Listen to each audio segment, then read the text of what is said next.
Hi everyone. I would consider this to be kind of an open message to Jordan Peterson. Not that I expect he'll ever see this, but certainly as a response to the recent debate or conversation that he had with Matt Dillahunty and many other conversations that I've seen him have, and hopefully the upcoming conversations between Jordan Peterson and Sam Harris. There's been something that's frustrated me quite a bit about Jordan Peterson. As like many of you, I sort of watched his rise to his meteoric. I mean, this is one of the few meteoric rises that we've seen in the last little while, from virtual obscurity to quite a major international name, international player.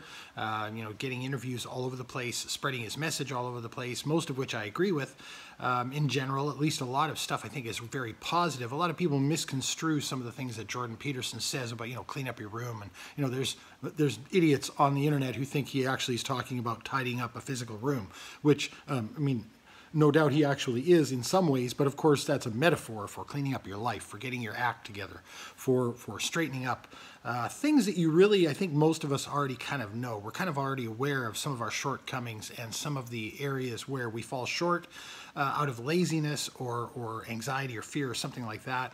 And I've actually dabbled a little bit in his self-authoring course, and I found it to be very helpful. I think it's a very positive thing. It's something that I'd actually engaged in a much less structured way on my own previously. I can remember when I was a younger adult, and I was going through marital problems and different things, and I used to go for long walks and just think and think and think.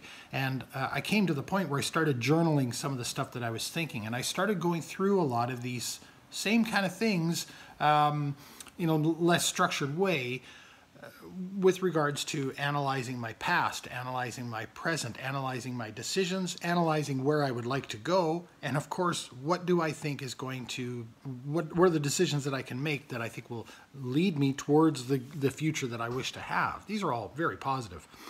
And he gets some flack for that, which is strange. I think it's also strange that he gets flack for the fact that there is a large population of young men who are followers of his. So somebody has a voice. If there was a woman who seemed to be the voice for young women, everybody would be so positive about that and so supportive of this idea that these women have a role model and someone who is leading them, at least claiming leading them towards positivity and becoming better people, becoming more virtuous. I mean, it's certainly... Jordan Peterson is not attempting to lead people down a path of lack of virtue. I mean, that's his whole position. I mean, clean up your room. What's unvirtuous about a clean room?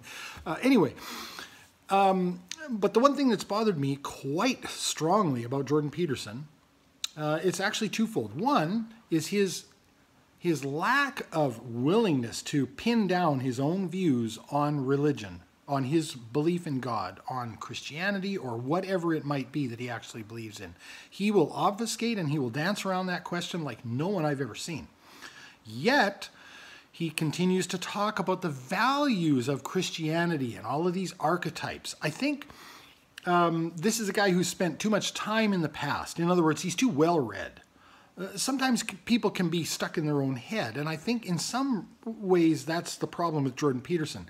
He doesn't deal face-to-face with enough everyday, average, reasonable people, in this case atheists, to find out what really makes them tick.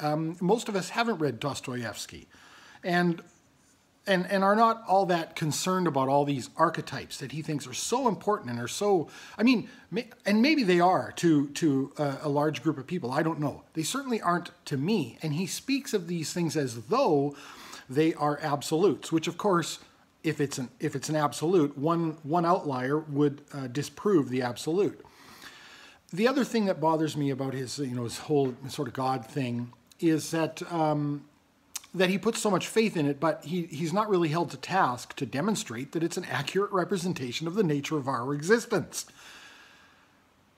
Very few people that I've ever seen have actually held his feet to the fire and say, well, don't you think you'd have to demonstrate that that's true before you start talking about it as though it is, and talking in these absolutes? And nobody really does it. I think Sam Harris is gonna do it, and I'm hoping very much, I'm really looking forward to that. Sam Harris, I mentioned in a video previously that I think that Charles Krauthammer was one of the smartest guys in the room. I've got this mental club, if you will, or just, I'll see people as I go throughout my life and I go, that's one of the smartest guys in the room. women are in the group too. It's just a name, right? And I would classify Sam Harris as one of the smartest guys in the room, although I think he's got blind spots. I disagree with him on certain things. If I ever get a chance to do a response video to his determinism lecture, I'm going to do that because it's full of holes. And Jordan Peterson, in some ways, I think he might be vying for smartest guy in the room, but he's got a major blind spot, of course, with religion.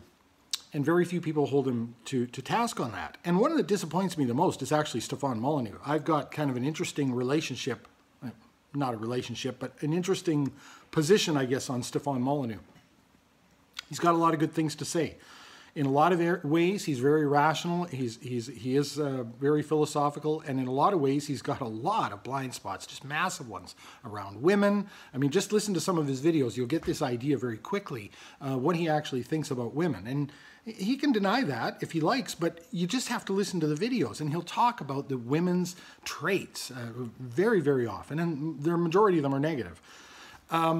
And he has lately, he's become a statist, essentially. He was an anarchist for many years. He decried any kind of political action. When Ron Paul was, you know, sort of big and everybody was hoping that Ron Paul would upset the apple cart, sort of Trump style, he decried that. People would call in and say, well, why not? Why not support Ron Paul? And he said, no, because you're supporting the institution that perpetuates itself, and that, you know, we'll never reach a peaceful society of voluntarism if we, you know, perpetuate this, et cetera, et cetera. And when Trump came along, I think he saw the danger that potentially was Hillary Clinton, which I agree with in that sense, and just sort of went, it's Trump or bust. But he didn't do it as an anarchist, you know. He didn't stay true to his principles and say, I don't believe in any of this, but since you're going to elect someone, elect this guy, not this person, and here are the reasons why. And he's continued to double down on that, to the point where, you know, he just recently made a video congratulating, and basically it was a victory lap around the recent Supreme Court decision on upholding the travel ban. And, you know, and he's talking to all the people who were never Trumpers on the Republican side, or who were Democrats who didn't want Trump for obvious reasons, and saying, just admit you were wrong, just admit you were wrong. The economy's doing better, jobs are doing better. So he's a statist in that sense. And he's not, he has stopped advocating, by and large, for anarchism, which, you know, you may or may not agree or disagree with anarchism, and that's fine. Political anarchism, I mean, not anarchy, of course, you know, chaos, disarray. I'm talking about political philosophy of anarchism.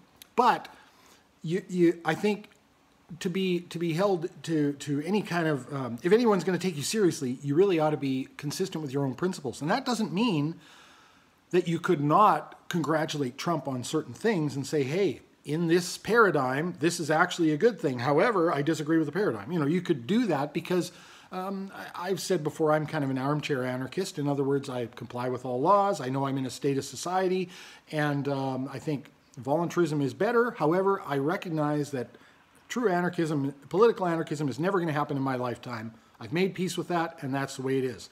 So that leaves me free, I think, to criticize and critique our current system, to congratulate success where it was. I think in Canada here, Stephen Harper managed the country pretty well for a statist, you know, for a leader of a country such as it is. But I disagree with the whole process. So I think democracy itself, even a democratic republic, is immoral. You know, it's essentially it's mob rule when you get right down to it. But I think you got to be consistent with those principles. And one of the other ones that Molyneux, who is the author of a book on secular ethics called Universally Preferable Behavior, a Rational Proof of Secular Ethics, has now become some sort of a pseudo-Christian or religious person. He started with sort of, I mean, he made many, many videos, many books against the gods, many other books and videos talking about, you know, the irrationality of belief in the unseen and all these other things. He would have people call in, et cetera, and he would, you know, he would have debates with people and say, you know, prove your case, show me some evidence, et cetera, et cetera. And then he started sort of saying, well, you know, I am glad that if I had to be in a religious area, I'm glad that I'm in a Christian religious area because they're nicer to us atheists than certain other religious groups around the world, et cetera, which, again, that's valid. I agree with that. I love the area I live in. It's highly religious, but the people treat me very well, even the ones who know that I'm an atheist. They still do business with me. They think I'm a swell guy, and we say hi to each other when we're in the grocery store, all that good stuff. So I agree with him on that, but he slowly morphed into constantly talking about God, talking about things being satanic, not evil, you know, satanic. I mean, this is a reference to a specific figure, things being Christ-like, and just all these different references. And it just, I keep posting comments on his videos saying, you know, just convert already. I've posted that probably 20 or 30 times on various videos of his, because I think it's unfortunate that if you confronted him, he would claim to still be an atheist, and he would still claim to be a rationalist, and still claim to be a philosopher. Those things are not consistent. When he has talked to Jordan Peterson has waxed poetic about the archetypes and about God and about religions, and even about they're not really being atheists, that, you know, essentially they're people, we're so ingrained in a culture that is a result of these beliefs that even if we think we don't believe, we're enculturated, so therefore, you know, it's in us anyway, kind of thing, and no pushback. Agreement, and, you know, some of it I think is due. Part of the lack of pushback, I think, has to do with the fact that Molyneux is not real pleased, nor am I, with a lot of modern leftist atheists, you know, the far left, who tend to be atheists, and a lot of their platforms, policies, irrational. I mean, they're just as irrational as anyone. When you recognize that, then, of course, you're free to recognize the irrationality in all political and religious groups and across all spectrums. And so I agree with Molyneux on that, in that regard, that a lot of there is, I guess, a sense that when you remove religion, you remove a lot of organizing principles. And if you don't replace those organizing principles with something, then you're going to have a lot of chaotic behavior, a lot of anarchy. Not anarchism, but anarchy. And to some degree, a lot of that is what has happened. And we see, I think, a devolution of our civil culture in a lot of ways. And I think some of it's a result of that. But of course, what is supposed to replace religion then, I think, if you are going to follow that line of thinking, should be rationality, empiricism, and philosophy, the scientific method. Those are the things that should replace fantasy and superstition, etc., etc.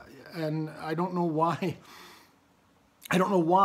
it is that Jordan Peterson comes on and talks to Stefan Molyneux and he doesn't push back with those things. They talk specifically about ethics. And he had never, I don't think he really ever came out on Molyneux's show and said, you know, a true atheist would just be a killer because what's to stop you? He has said some things a little bit in there on some of his shows about, you know, there's no rational reason not to kill if you're an atheist, and that's absolute bullshit. On its face, I can give you a multitude of rationales why I ought not just go and kill somebody, even if it's for some kind of personal gain. That's dumb. And it doesn't mean that I think that Jordan B. Peterson is dumb. He's clearly a very intelligent person. I know that Devin Tracy has come out and said, well, this guy is dumb because he disagrees with him on some of these positions, and some of the things that he talks about are clearly dumb. But we all have blind spots. So I would make the claim to be a reasonably intelligent person, but I also know I have a lot of blind spots. It doesn't mean I'm dumb. You know, it's a baby with a bathwater kind of character rejection that I reject. I can only upload 15-minute videos at a time right now, not because of YouTube or anything else, but because I can only use the the iMovie app to upload from my phone. So I'm going to cut this one here. We'll call it part 1, and I'll get to what I really thought about the Matt Dillahunty and Jordan Peterson conversation that really burned my bacon. We'll talk to you soon.